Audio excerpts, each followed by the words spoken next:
और ख़ासकर उन पास्ट की कुछ पेनफुल मेमोरीज को लेके हम प्रेजेंट और अपने फ्यूचर को भी ख़राब करते रहते हैं।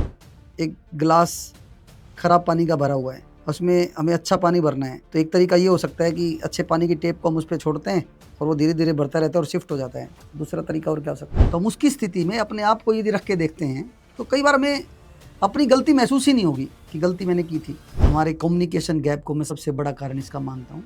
और इस पे गीता में भी बहुत अच्छी बात कही गई है कि जो बीत गया उस पर दुख कैसा, और जो हो रहा है जो है उस पर अहंकार कैसा, और जो होने वाला है उसकी चिंता कैसी। अर्जुन, भविष्य में क्या होने वाला है उसका किसी को पता नहीं, और जो हुआ ही नहीं उसकी चिंता किस लिए। अपने आप पर ऐसा नियंत्रण। कई बार हमें नहीं लगता कि हम बहुत सारी छोटी छोटी बातों को अपने दिल दिमाग पे लेके बैठे रहते हैं और उसकी वजह से परेशान रहते हैं, उनका कोई फायदा भी नहीं होता, तो उसको छोड़ना ही अच्छा है। और खासकर उन पास्ट की कुछ पेनफुल मेमोरीज को लेके हम प्रेजेंट और अपने फ्यूचर को भी खराब करते रहते हैं। आर्ट ऑफ लेटिंग गो, और डेविड हॉकिंस बोलते हैं कि हमें लेट गो करना किसी चीज़ को छोड़ना नहीं है, बल्कि खुद को आज़ाद करना है। जब तक हम बुरी चीज़ों को छोड़ेंगे नहीं तो अच्छी चीज़ें हमारे जीवन में आ नहीं सकती। एक गिलास ख़राब पानी का भरा हुआ है, उसमें हमें अच्छा पानी भरना है, तो एक तरीका ये हो सकता है कि अच्छे पानी की टेप को हम उस पर छोड़ते हैं और वो धीरे धीरे बढ़ता रहता है और शिफ्ट हो जाता है। दूसरा तरीका और क्या हो सकता है, उसको हम खाली कर देते हैं, साफ़ करके दोबारा भरते हैं। वो थॉट्स हैं, कोई मेमोरी है हमारी, या कोई ऐसा पास्ट एक्सपीरियंस है जो हमें रोज़ परेशान कर रहा है, और आफ्टर ए टाइम जब हमने पूरा जोर लगा ले तो कोई व्यक्ति या स्थिति भी हो सकती है। क्यों ज़रूरी है लेट गो करना? अपनी मेंटल हेल्थ के लिए, हीलिंग के लिए, ग्रोथ के लिए। एक कदम आगे जब बढ़ाते, जब पिछला कदम हम छोड़ते हैं, तभी हम आगे बढ़ सकते हैं। और जीवन का नाम भी ग्रोथ है, ग्रोथ के लिए जीवन है। आई थिंक सबसे महत्वपूर्ण पहलू हमारे जीवन का है कि हम कुछ खराब चीज़ों को छोड़ना सीखें। कुछ ऐसे एक्सपीरियंस होते हैं जो हमारी मेमोरी में हमेशा के लिए रह जाते हैं, जो हमने चाहा वो नहीं हुआ या उस तरीके से नहीं हुआ। तो क्या हम भगवान थोड़ी हैं? क्या हम हर विषय में सही हो? ये बात भी जरूरी थोड़ी है। हमारी क्लोज रिलेशंस में हम देखते हैं किसी ने हमारे को किसी स्थिति में हमारे को गलत बोल दिया। जैसे मैं आज मेरे बेटे को बोल रहा था कि ये dry fruit shake P low, उसको पसंद नहीं था। मैंने उसको बोला पुनीत पीना पड़ेगा ये, तो उसने मेरे को जोर से बोला एकदम से, पापा क्यों पीछे पड़े रहते हो। अब जब मैंने धक्का किया उसके साथ तभी उसने ऐसा बोला, और फिर मैं उससे नाराज हो गया। अब वो भी तो बोल सकता है ना, उसका राइट है।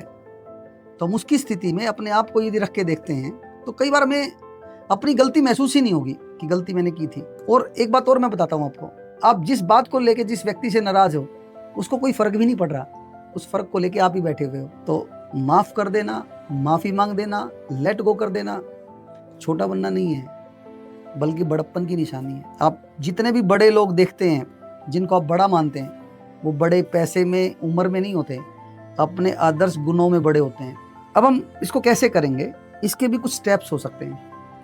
मैं हमेशा बोलता हूँ कि हम उसके पेन डाउन कर सकते हैं, नोट बना सकते हैं। जब हमने कोई चीज़ को हम पेपर पे लिखते हैं तो 70% वो चीज़ हमारे दिमाग से इरेज हो जाती है। फिर उसका हम कारण जानते हैं, इसके पीछे का कारण क्या रहा होगा। उस स्थिति में कोई तीसरा व्यक्ति था जिसको इसकी पूरी नॉलेज है, हम उससे सलाह ले सकते हैं। और कई बार हमारे दिल पे कोई बोझ है, हम किसी के सामने रखते हैं तो वो हल्का हो जाता है। आई थिंक 60-70% टाइम में वो ख़त्म ही हो जाता है।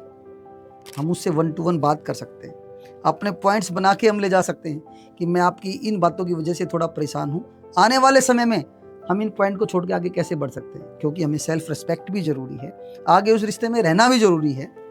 तो बैठ के बात कर सकते हैं। उन दो व्यक्ति जो हमारे और उसके बीच में कोई कॉमन है, जो जिसके इन्फ्लुएंस में सामने वाला है, हम उसको साथ में बैठा सकते हैं और उससे कंडीशन रख सकते हैं कि आगे से ऐसा नहीं होना चाहिए। उसमें हम उसे माफ़ी मांग भी सकते हैं, उसको माफ़ कर भी सकते हैं। तो ऐसे कुछ बातों में क्लैरिटी ला के, कम्युनिकेशन बढ़ा के हम अपने रिश्तों को हेल्दी बना सकते हैं। पिछले 26 साल के करियर में, जो प्रोफेशनल लाइफ में मैंने अक्सर देखा है, हमारे कोलीग्स होते हैं, पार्टनर्स हैं, तो मनभेद तो दूर की बात, हमारे मतभेद हम साम की साम निपटा लेते हैं। आई थिंक जितना हम उन छोटे छोटे मतभेद पे, डिफरेंसेस ऑफ ओपिनियन को लंबे टाइम तक डिस्कस नहीं करते, तो हमारे ओपिनियन या हमारी कुछ रिश्तों में थोड़ी सी खटास आ जाती है। हमारे कम्युनिकेशन गैप को मैं सबसे बड़ा कारण इसका मानता हूँ। और ओवर कम्युनिकेशन, ज़्यादा कम्युनिकेशन, बार बार कम्युनिकेशन, एक पीरियोडिकली एक फॉर्मल मीटिंग आपस में मिलना जुलना, और केवल प्रोफेशनल बात कई बार ना करके कुछ प्यार भरी बातें, कुछ आउटडोर मीटिंग्स, कुछ ऐसी ट्रिप्स, कोई ऐसी बातचीत आपस में हम करके अपनी बहुत सारी गर्जेज जो हमारे दिल दिमाग में बैठे पड़े उनको ख़त्म करके आगे बढ़ सकते हैं। जीवन अपना है, इसको बहुत खुशी और आनंद के साथ हमें जीना है। और मुझे ऐसा लगता है कि 24 घंटे में यदि हम 10 मिनट भी परेशान हैं तो वो 10 मिनट हमारा एक इम्पैक्ट उसका पूरे घंटे पे या पूरे दिन पे आता है। और इस पे गीता में भी बहुत अच्छी बात कही गई है कि जो बीत गया उस पे दुख कैसा, और जो हो रहा है जो है उस पे अहंकार कैसा, और जो होने वाला है उसकी चिंता कैसी।